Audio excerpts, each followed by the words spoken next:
today on me and it's Heather McIntyre from the Wiijinokiiwag program. I am here with another amazing guest, Jeff Monague, and we are here today in the Voices of Change Cultivating Threads of the Future. You all know that I'm very, very passionate about these conversations because when we are talking and when we are creating the language and the dialogue that moves us forward and connects us, then that's how we make the changes that need to happen for all of us in this world. So I am blessed to have one of my knowledge keepers, my elders, my friend, and just an all-around great guy here with us today. So Jeff, I want to say welcome. And I want to start by asking you to introduce yourself. Who are you, Jeff? And I know, I like that. Okay. Anin, Wena Bojo Kinawea, Wiijinokiiwag, Dishnakaz, Chimnisingwe, Shinkade, Kimnisis, Mio de Binjwayan. Gizidodem, Minoage, Jeff Monague, Gogishin Congo. Hello, everyone. My name is Wiijinokiiwag. That's my Anishinaabe name. And I'm from the mostly First Nation on Christian Island, which we call Kachimnising, but which has originally it was called Nememnising. Nememnising, which is Sturgeon Island because of the sturgeon that had spawned around that island. And it became Gachimnising when our people were forcibly removed from another place and then displaced to that area. So it was our last displacement. And as they were being, wondering where they were being moved to, they identified that island as we're going to the big island. So Gachimnising means the big island. So that's how, before that, they had known it as Nememnising, but then it was because of our last move that it received the name that it has now. Interesting. But that's where I'm from, and I'm Eagle Clan. And I was also named Jeff Monague, and that's for the registrar, the Indian Act, the purpose of that name. And so that's my English name, and I'm happy to be here. I'm so happy. I'm kind of like a kid in a candy store right now, and I don't know exactly where to start because you have so much that I want to dig into. But I want to say to everybody that not only are you so, what is even the word I want to say? You have so much knowledge and wisdom to share. You've been on many journeys, and we're going to talk about those here today a little bit. You are a language keeper. Is that correct, Jeff? Yeah. And the language, that language piece is so important, especially for people like me who did not have any of that growing up, that want to have that connection, that knowing and that understanding. And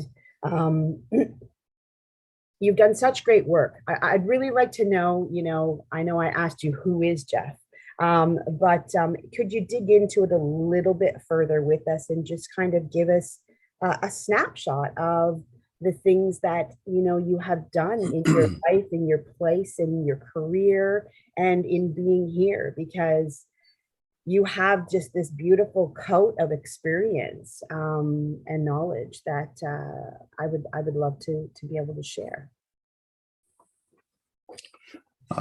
Yeah, okay, sure. I was born in Midland, Ontario, and I grew up on Christian Island. I went to school there. I went to Indian Day School. So it was called Christian Island Indian Day School, United Church version.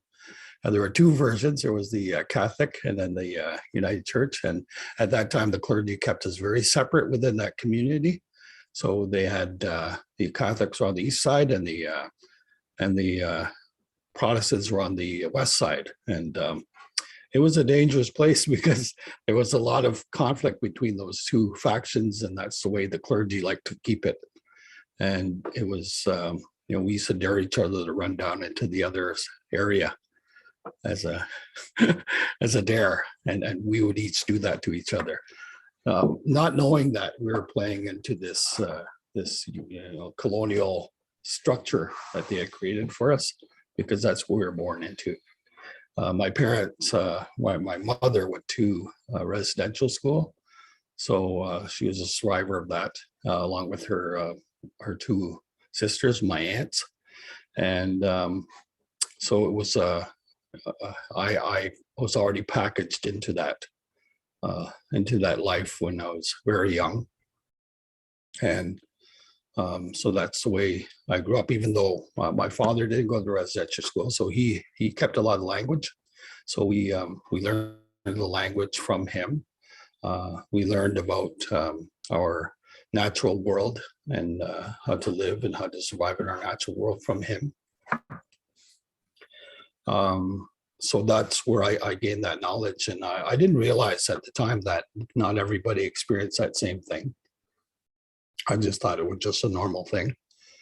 I didn't know until later that not everybody got a lot of those their teachings, basically, that helped you to understand your place in the world and how you can survive and live on the land. So I'm very much indebted to him. And I always think of him when I'm out doing medicine walks and things like that, because he would do it as naturally as just as he's casually walking along, he's telling you what that plant is for and what that tree is for. And he would do it so often that eventually when you have that kind of repetition as a kid, you tend to go, I know, Dad. And so, but I'm glad that he did that. I'm glad that, because that's something that I do to my kids, and my youngest daughter, even Lisa does 2 weeks ago, would say, I know, Dad, I know. So I'm carrying on that tradition too.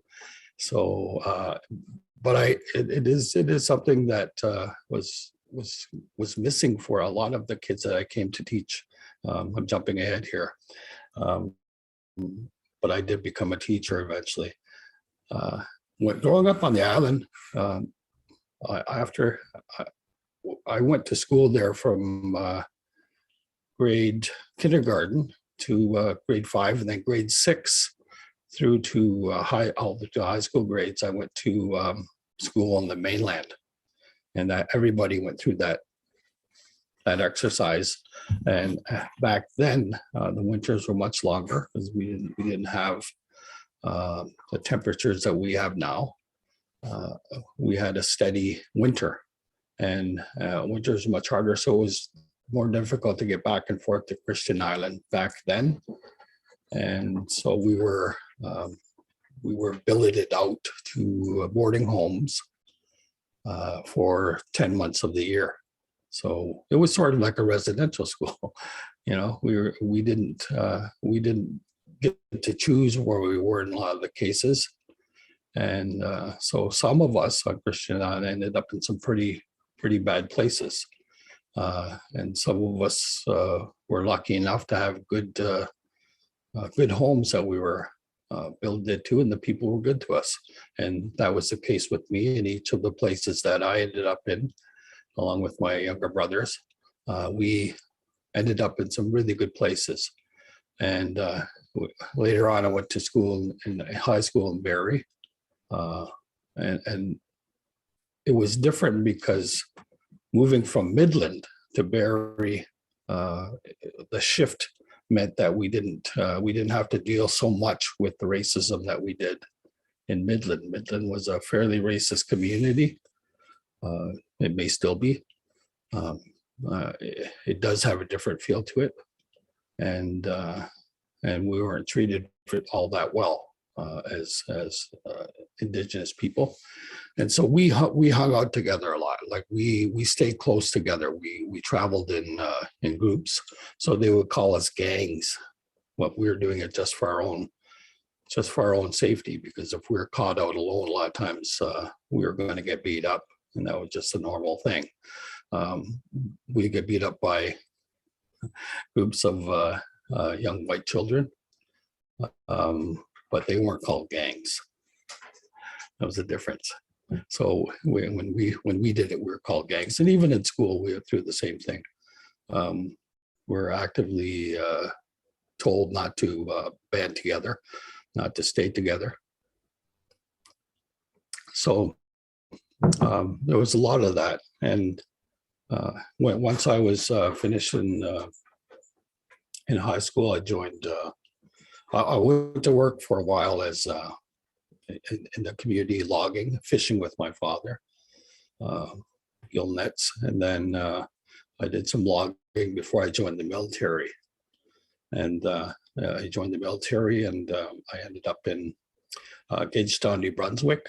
Well, first I did my basic training in Cornwallis, Nova Scotia. I already knew the history of Cornwallis in the name of the Cornwallis, and Cornwallis was one of the worst people to our Indigenous people out east, and killed and murdered a lot of Mi'kmaq people. So it was very uncomfortable to be in a place that was named after this guy. But that's where I did my basic training, and then I went from there. I went to Gagetown, New Brunswick, which is beside the town of Oromocto, and I did about a year there, and I got sent off to Germany, and I was supposed to do 3 years in Germany. I ended up being there for 6 years because I liked it so much. I came to live with the German people. I came to understand them. I came to know their language. I married a German. I have 2 of my children are half German, half Ojibwe, and they live in Europe right now. And then I came home to Petawawa after Germany, and then I asked for a release from the military, and then I came home to Christian Island, and I was elected to council after that move. And I did a couple of years as the chief counselor in the community, and then after that, I was elected chief of the community, and I did 3 terms as a chief of my community through the 90s. And there's a whole lot I could talk about there, but I'm just gonna move on again. After I left that, I was for a period as the treaty research director with Nishnabek, which is the Union of Ontario Indians. And we were very successful in landing a lot of land claims and getting a lot of land claims through the system, so much so that the government canned that program. So it got changed into something else. So I was out of a job, and I was looking around for a job, and I saw this posting in Aurelia for an Ojibwe language teacher. And I thought, well, I taught recruits when I was in the Army.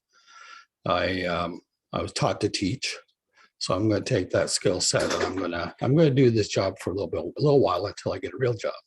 So I told myself.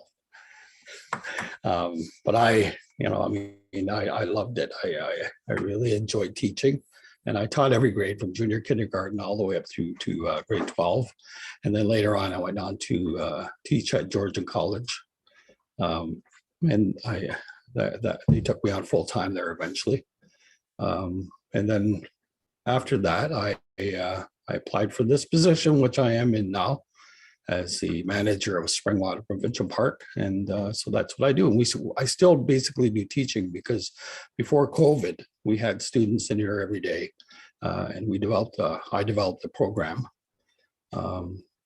to to teach about ourselves, to teach students around Simcoe County about us. So basically what my dad taught me, how to survive on the land. So I taught them how to find medicines, food at any time of the year, and also how to build shelters for survival at any time of the year, and how to build fires without any matches or flint or anything else from scratch at any time of the year. So, and regardless of whether it was raining or not, we were out there. The only time that we didn't go out is when it was thunder and lightning, or if the winds were too high. I didn't want to have kids in the bush when it was dangerous for them. So, but it was a successful program, and it was really good for the Mosley First Nation, because there was a source of revenue that wasn't there before that was helping them. But then COVID hit us, and like any other business, we've just been waiting for this all to be over. But you know, I think there's a few more surprises in the way as we're looking ahead.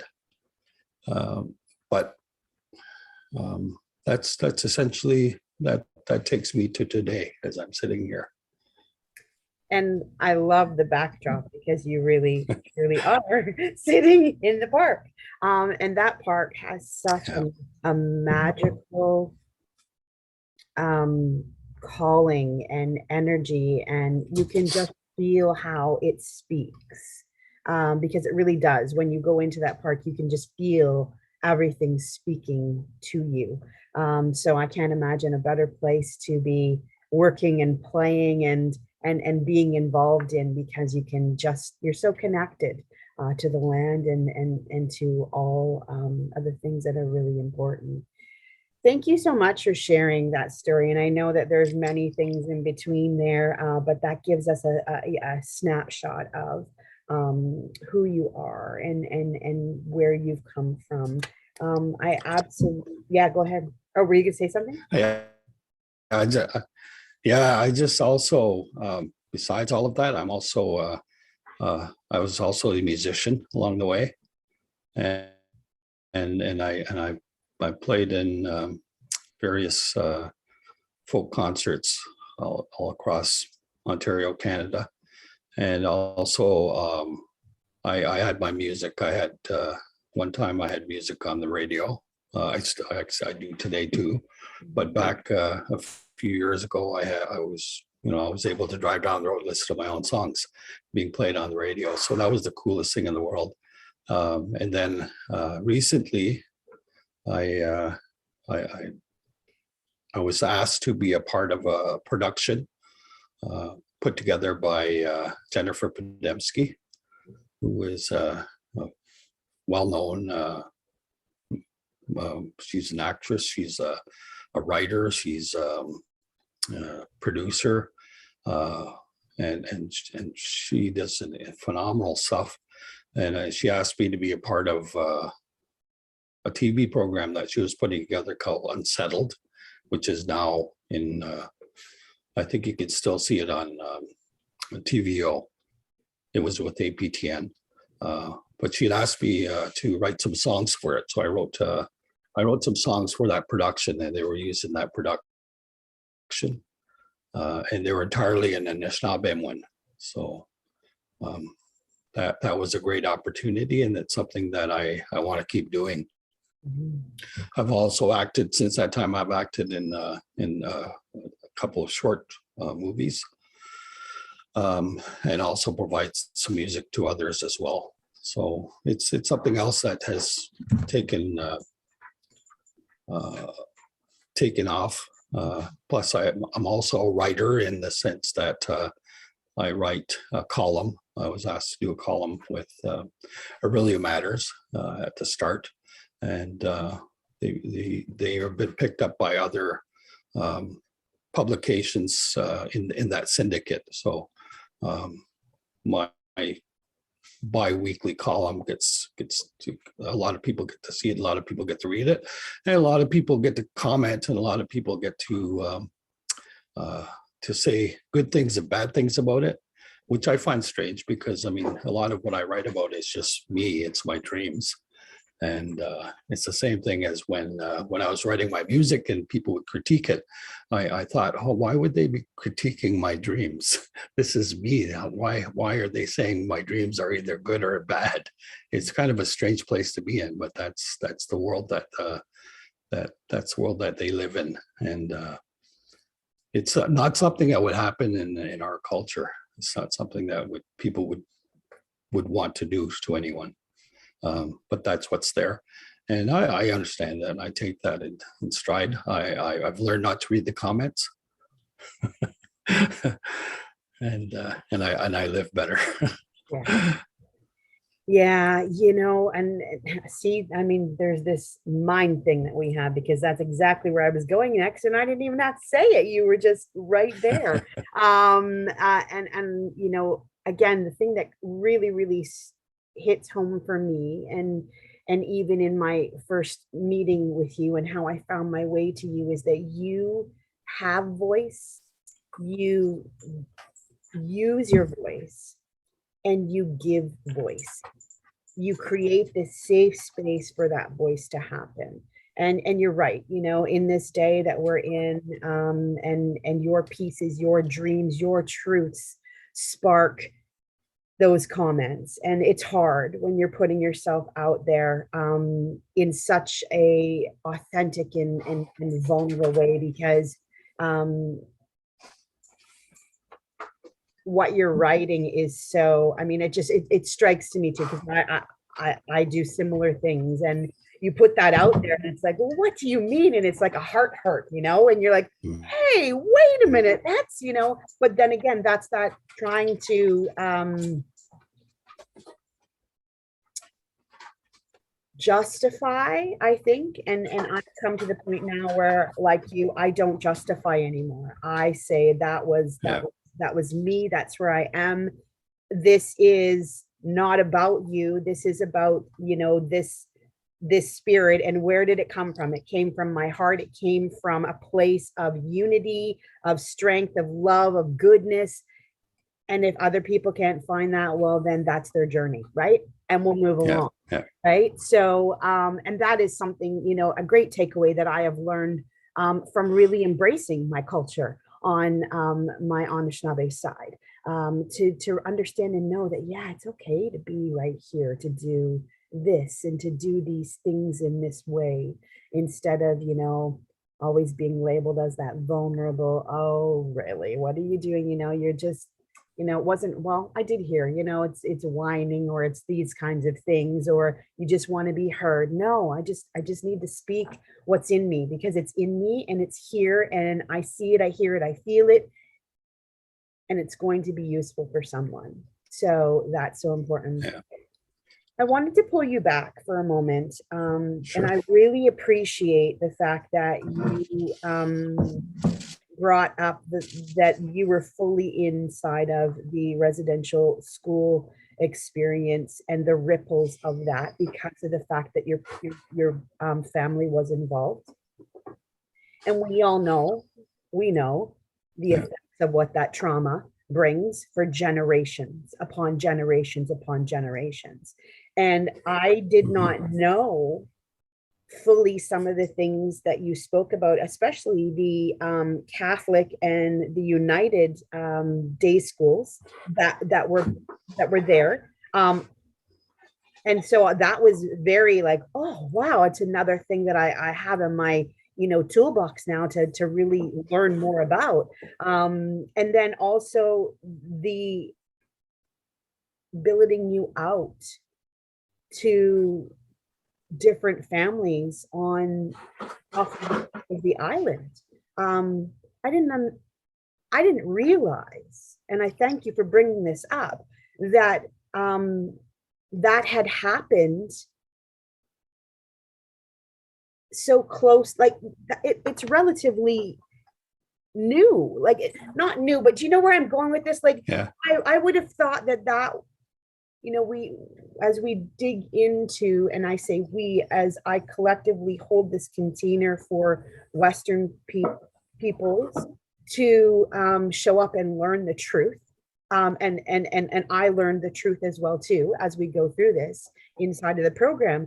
But realizing that that in my mind was what we were experiencing a long, long time ago, not so much now. So to hear you say that, you know, these things were happening, even in this lifetime, is absolutely astonishing and appalling to me that, you know, that would have to happen. And that adds to the knowledge and the understanding of how deeply that those other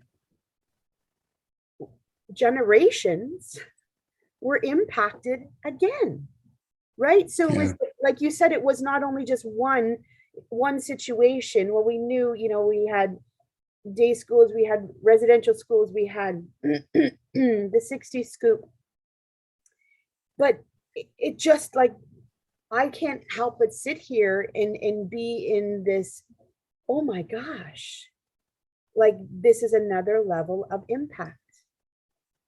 Yeah. I don't think that people really understand that. So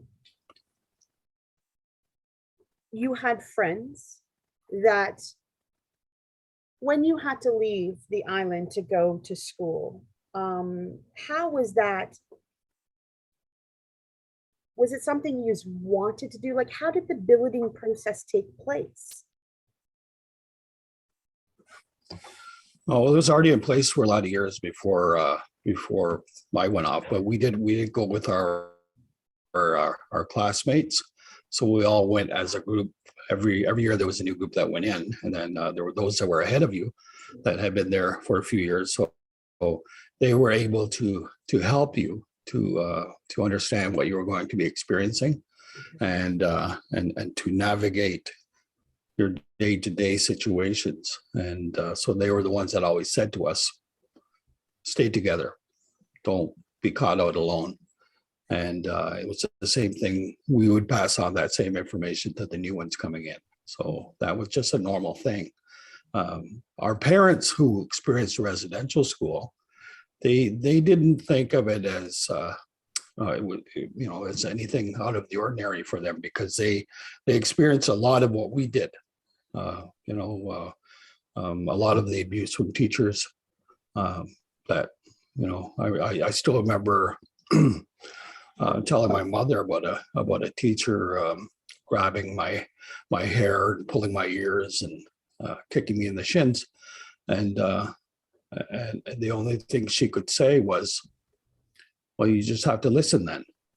And I was really hurt by that. I found that hard to take, and it took me years to realize she was protecting me.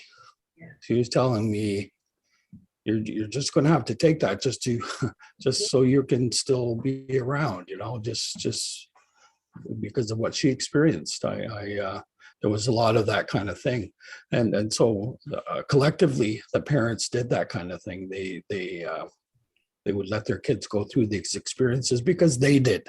They thought that was sort of a rite of passage kind of thing, that you hope for the best every time, but you know, we're still doing it in some way, because in some way we don't have our kids going through the full program on Christian Island. We're still sending them out to board less, you know, about at least 3 months of the year now, but it's still a culture shock regardless, because that's what you're experiencing, and then you are far away from home. You don't have those safeguards. You can't just go to somebody and feel that you can talk about this. And the system is set up so that that you had to experience a certain way. When I got into high school, for example, back then everything was set up so that that you had a 2-year program, 3-year program, 4-year program, 5-year program. So Native kids were automatically inserted into the 2 or 3-year program, which meant they didn't want us there. So, and if we tried to get in a 4-year program, it was a bit of a fight. They would tell you, you're no, you're not really, you can't do the 4-year program. Basically, they're telling you you're stupid, plus they don't want you there too long. So that was a normal path for a lot of us kids that went there. So they wanted us just to, they didn't have a lot of expectations for us. They didn't give us goals higher to shoot for. That's the way the system was set up. So a lot of us didn't get through the system, and a lot of us, but you know, I mean, a lot of us didn't make it through life, and a lot of us chose to leave along the way because of all of that hardship. And again, those are also ripples from what our parents had experienced in residential school, and you know, combine that with other forms of racism that we experience, environmental racism, for example, people not caring about our environment, and to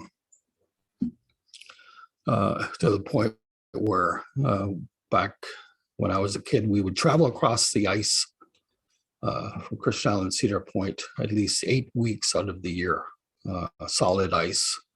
You could snowmobile, you could walk, you could ride a horse, you could drive a car, and it was a sense of freedom. So we didn't have to follow the boat schedule, which was set by the government. The government could find the community after 6 o'clock every day. But in the wintertime, we were free. We were free to go anytime, and that doesn't happen anymore. And it hasn't happened for about a decade. And even before that, it was sporadic. For probably the past 20, 30 years, it was sporadic. So what's happening is the waters are changing. They're more polluted. They're not, the water is changing. The climate is changing. And so it's not producing that ice anymore. And people don't really care. People don't really care about what that means for us. You know, the government doesn't provide us with any more tools to help us to get through. And so, you know, we experience that environmental racism at that point in time. So there are many other barriers that kids even today are experiencing there, and that's what we should be looking at and making sure that they're not having to experience that. It would be great if they were able to go to finish their schooling right on the island. Everything that they need is there, especially the outdoors and learning about their natural environment. That helped me a lot in life, and it's something that would serve them as well. And you could always make excursions onto the mainland if you want to create that transition, and so that there's not a culture shock when they do have to go to university or college. But home is home, and home is for me Christian Island. So even though I've lived out here for the past 20 years now, I always pined for home. My home is there, and Indigenous people understand that probably more than anybody else I know, because even I don't meet too many non-Native people who will refer to where they once lived as home, the way we do. But that was our last, you know, those little patches of land, the reserves, which we called shkunjgan in our language. Shkunjgan meaning the leftovers. So those little patches of land, those leftovers, came to mean something to us. We were isolated, but that there was some positives in that, because it helped us to preserve a language on that island. It helped us to be Indigenous in a stronger way than most other communities who were near the urban centers. So there was an erosion of their culture, and we see that too. But for us, we maintained a lot of it. Oh, yeah. You know, And this is the thing with my conversations with you is that there's just so many doors open, right? And we talk about these things today, and it's really good for everybody to hear this because there are so many things that are still roadblocks, that are still power over situations. And, having conversations like this creates that understanding to know, why is this so important and what impact it's made on so many people's. Because I know that inside the Wiijinokiiwag program, what we do is we take the medicine wheel, and I have to say that, I will never ever forget the moment that I sat with you at Springwater Park whenever, I came, and we were meeting weekly, and we were there, and you were helping me to connect to who I was, and my person and my purpose and all of those things. And I'm not, there. I don't know that anybody's ever there. That's the beauty of the journey, right? But I will never forget the impact that you made with me, having both Indigenous and Western lenses, but living fully and only knowing the Western lens. And you drew out the medicine wheel, and you told me the teachings of the medicine wheel and how that was important. And I could literally feel inside of myself as you were telling these teachings that the squirrel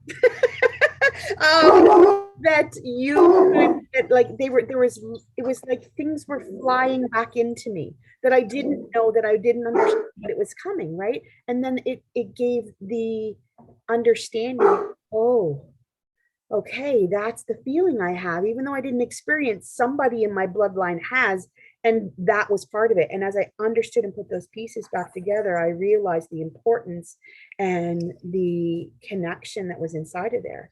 And then you ripped that wheel apart. And I'll never forget that. I came home and I called my daughter. Actually, I didn't even get out of the park gates at Springwater, and my daughter's in Halifax.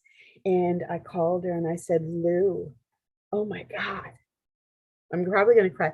How did I not know? How did we not know? And she's doing really good work out there. So she had already been, we kind of are on this mutual quest, but it was that impact and that understanding, that knowing. And when I got asked to come to Monague and Bannock and work on this project to create this cultural awareness program, to empower mainstream organizations to grow Indigenous safer spaces, because I knew firsthand I did not have a safe space, and I was half and half, but when I was developing the program, it was like, that's where I go, that's where I start. And we built the program around that because it was able to put people right there. And we're like 18 weeks in, and every group and cohort that we have that comes says, that wheel, you teach the wheel in the morning and you show the wheel in the afternoon, and then we start to tear that wheel apart, and we literally tear it apart, and they are put in that. And I'll tell you, Jeff, the actionable steps that have come out of this experience from them are that they're proactively going back to their organizations and saying, whoa, we've got it wrong. We need to understand. We need to show up in a way to the Indigenous clients that we're supporting and guiding in a way of understanding and knowing that this has literally wiped a wheel, and there's so many ripples, and the trauma involved in there is going to take time to navigate, unpack, and there's a deeper understanding. They're also calling into action. They've created communities and committees inside of organizations to say, how do we best honor people?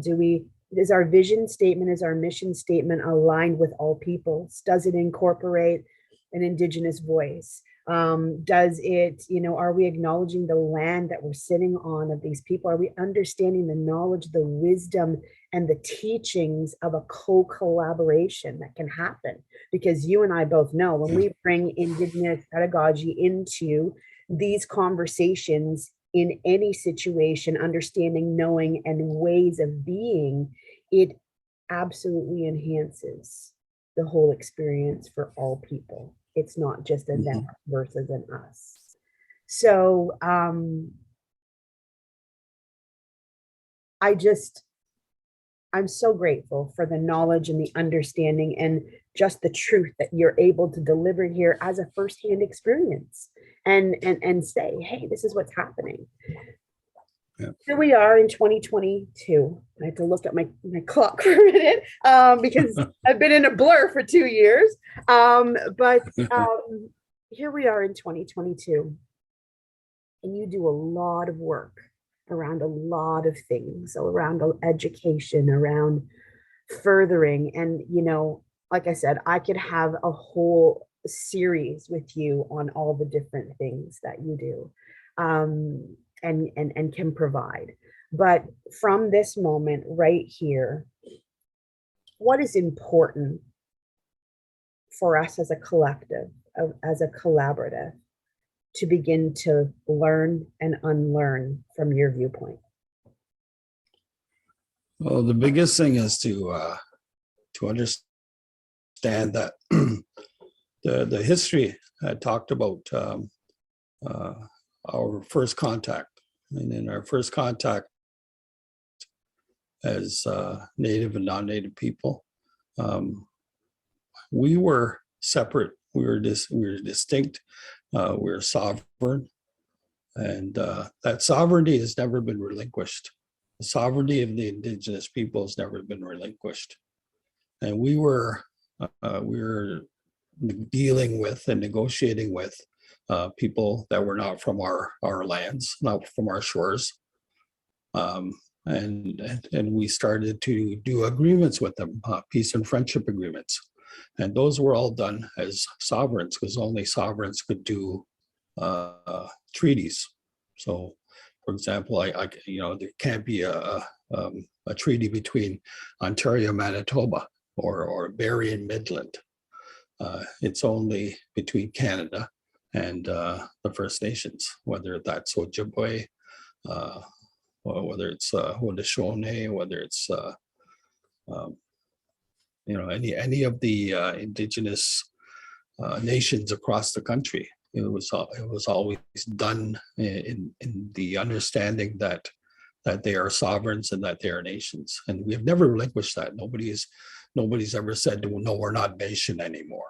That's always there, and that's been written into the documents that that's who we are. And when Canada begins treating us that way again as sovereigns, then we will go back to undoing what has we've been tied into. We've basically been we've been confined. We've been put in shackles, and as a people for far too long, and to the point where when we start to talk about reclaiming our sovereignty, we don't know where to start.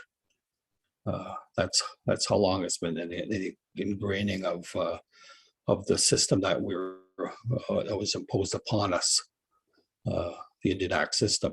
That's not ours. That's theirs. They imposed it upon us, but it was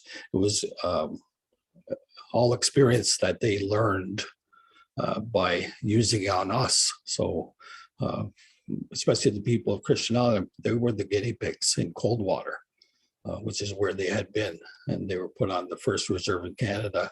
And then because Canada wanted those lands, they moved us to Monague Island.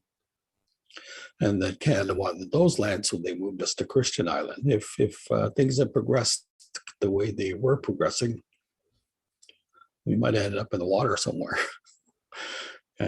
because they would just come along and take it. And the Indian Act gives you that too. The Indian Act gives Canada the power to do all of those things. So the Canada is doing this to a sovereign. And Canada has to understand that when they're talking about other countries, Russia doing this to Ukraine, they're still doing it. They're still doing it right now. And when they come to acknowledge that, then we're going to start to move forward. But if they keep that past and those truths buried, we're going to continue to struggle, and we're going to continue to struggle together. And that's the biggest thing that needs to happen. It goes well beyond our work, which we will do our own work. We will go to the drum. We will sit at the drum. We will learn our dances. We'll sing our songs. We'll learn to become who we are again. But there's still more work that has to be done beyond that. And that's not just us that has to do that. Our oppressors have to take their thumb off of us. They have to get off of our foot, because that's what's happening to us right now, is we're still being kept under thumb, and that has to stop. And we have to be able to say it, stop, stop. And then we'll move forward. Let us stand up again. Oh, thank you for that. And inside the program on day 2, we really talk about making movement, conversation, and change. And a lot of feedback comes back from our participants in that the Indian Act, how there's been several questions that have come up that it has to be totally taken away. And there's 2 sides to this. Can it be? And how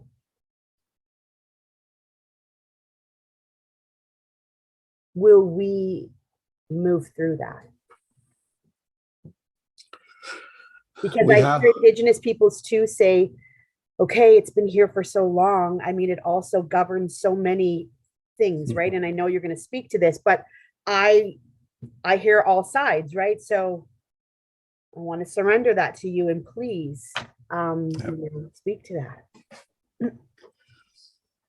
So we have to go back and relearn our clan system, our Ododemak is what we call them, our Dodemak, which came to be understood to be clans. That's what the English saw, the resemblance between our structure of governance and the Scottish system of clanship. They saw the similarities between the two. They're not the same at all, but there's some similarities that we have family groups that govern. So they saw that, and so they called it clans. You guys are clans. So they placed their idea of who we were on top of us right off the start. But there's more to it than that. Our clans and our understanding of who we are comes from way back to the beginning, when we came from the stars. We were star people, and we were brought here from the stars, and the star systems that we came from were our own clans, and we were put on the earth. And when we leave the earth, we'll go back through that same way, back to those same clans. We'll always return to our clan. Even if we didn't know what our clan was while we were here, we're going to go back to those clans. That's how our understanding of the world is. While they're here in the physical sense, that clan structure helped to govern people. It helped people with housing. It helped people with their social services, helped people with education, health. Everything was encompassed within the structure of the clans, and they were a democracy, and they worked interchangeably, and they worked together all the time. They were constantly there. There was also a clan for that acted as a mediator for any disputes. There were the Ogamawak of each clan. Ogama is what we said. They called them chiefs. Again, they're looking at the Scottish clan systems, chieftains. So the heads of those clans So they put all of that on top of those. And the chiefs were never like that. The chiefs were never the single sole authority ever. The Ogema was never that. The Ogema was the spokesperson for each of those groups. And each of those groups worked within themselves. So each of those clan structures, or those Dodemak, worked within themselves to help the society in any way in whatever way they needed to. So they each had a role within that society. When you come to understand all of that again, and when we come to live and breathe it, we take away the Indian Act, because that's what they were trying to do, is replace that system, that circular system, with this box. And they put everything into that box, which was it didn't work. It still doesn't work. And it's only fairly recent for us that we were put into that box. But it came to the point where it was always strife that was going to keep that alive.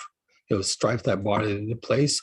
So the British undermined our Ogemaws. They undermined our Ogemawic. So they were able to take that clan, the Dodemak, away from us by saying, don't listen to those guys anymore. Because they would do things like they would promise us, there's well documented, that they would do things like they would promise us provisions if we moved on to this reserve. And then they wouldn't deliver. And then they would undermine the leader by saying, don't listen to that guy. It would be better if you guys brought in this system here, because then you have somebody who would speak on your behalf and work with the government here, and things will be much better for you. But let's not do this anymore. So that's how they undermined that system and put their own into place. So we've lived under that now for a couple 100 years. And so people think that's theirs. They think they own it. It comes from the Indian Act.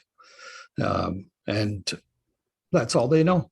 So even when they start to talk about what replaces the Indian Act, what they end up with in their own heads is Indian Act 2 or Indian Act B, because that's all they know. If we go back, take our time and relearn how our governance system actually worked in the democracy in the truest sense, then will we be able to become self-governing. But we have to take that time to go back and learn that again, and to pick up those pieces. Well, everything that we dropped along our path, we have to go back and pick it up, and then bring it forward again. And we have to be willing to do that. We can't just look at what we have right now and say, well, we'll take bits and pieces of this and bits and pieces of that. Don't bring the Indian Act into it at all. That's not decolonization. Decolonization, it looks like something else, and it doesn't. You don't carry those things with you. I knew you were going to do that for me, and all of us. And thank you for that, because that just gives clarity. While you were saying, I heard, so where,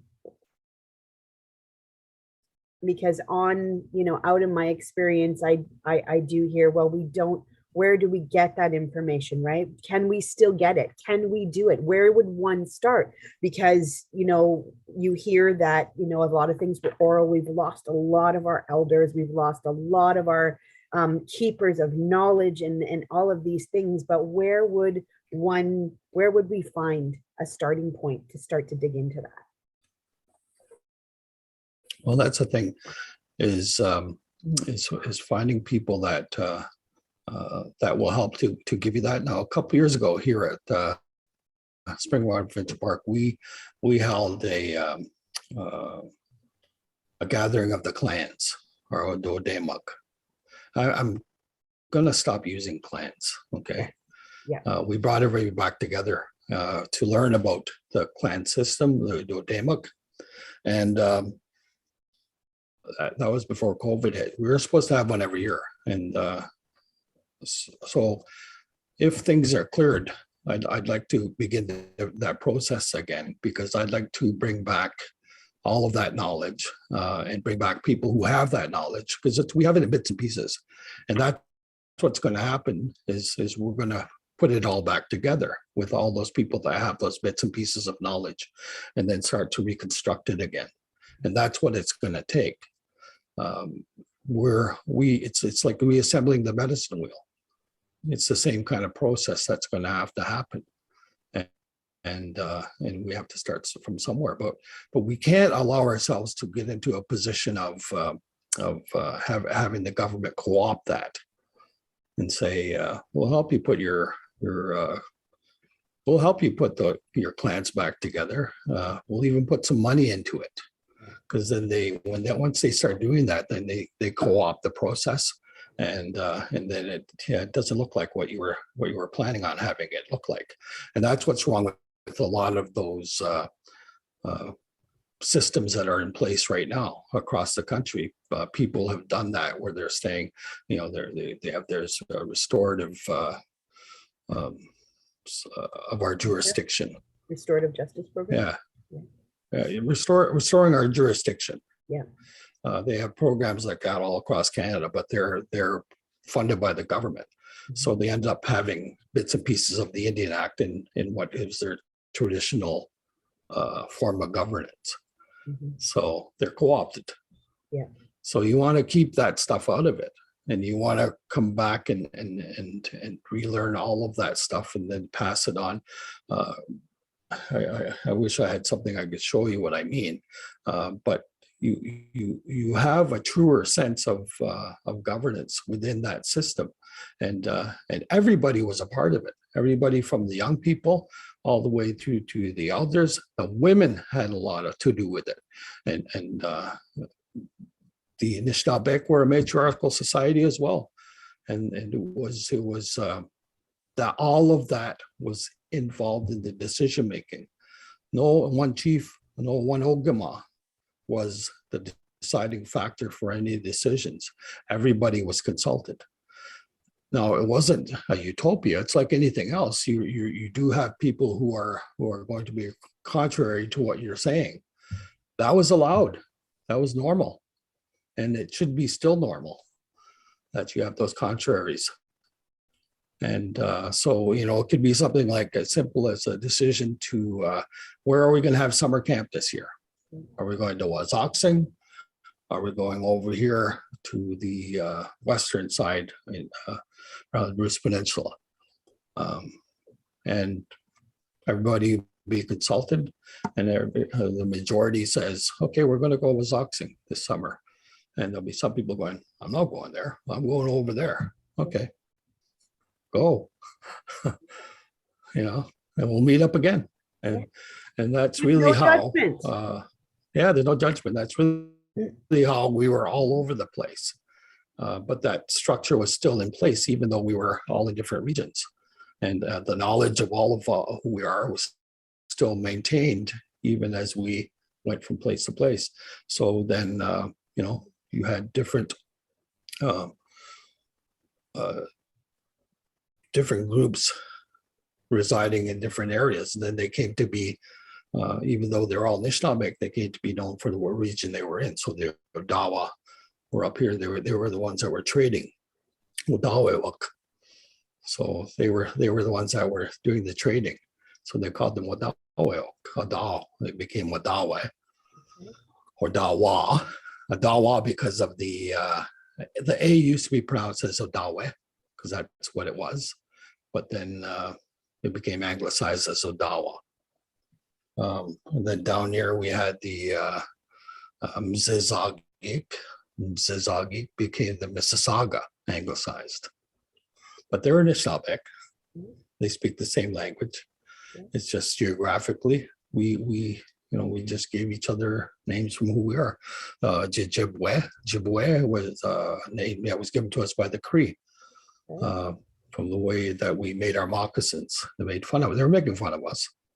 But we took that and we called them Muskegwak, the people of the swamps. So but we each took those names, and but we're all the same people. It's the English that messed it up because they didn't understand it. They didn't bother to get in to understand it. So then they started anglicizing them. Mississauga, Wendawa, Algonquin was just a complete structure by itself. Nobody knows where that name came from. And then Ojibwe became Chippewa, Chippewa. Yeah. Wow. Those aren't our names. That's not us. So that's what we need to do, is to go back and undo all of that stuff. And it's going to take a long time to start to undo all of that stuff, because then you have the English who lay claim to those names. I've been through that fight already. They lay claim to those names, and they say, no, we already have that on our documents. It's going to cost us hundreds of thousands of dollars to change all of that. What does it cost us? Right. You know, Yeah. that's what we have to be. We have to be stronger about that. Yeah. And talk about the human cost to it all, and start to undo all of that. And when we start to do that, then we become then that's where we're starting to think about who we are, and we're starting to become a sovereign again. When we start to make those changes on our own, that's kind of thing that needs to happen. Oh, this is all good stuff. And I would sit here all day with you. And I want everybody to know that we have a couple of pots in the fire that are coming. So keep watching. And we're going to learn more and start that down that path, doing this good work of standing up and having that voice and saying, no, this is what we need. So as I ask everybody, whenever we go to leave, what are two things that, 2 words that you want to give to this container of change for us, for everybody watching?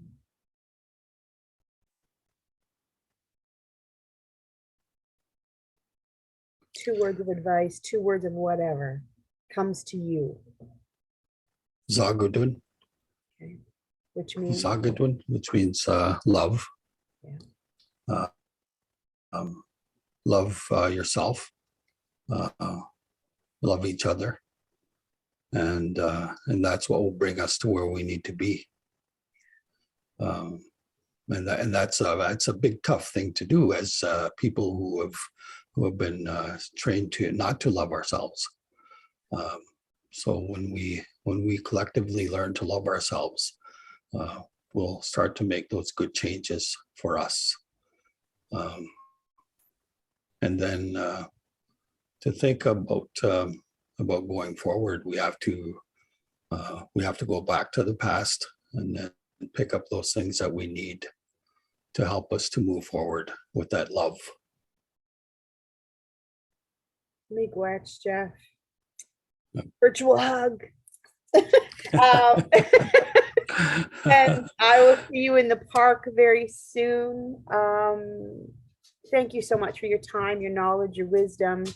And until next time, Bama P.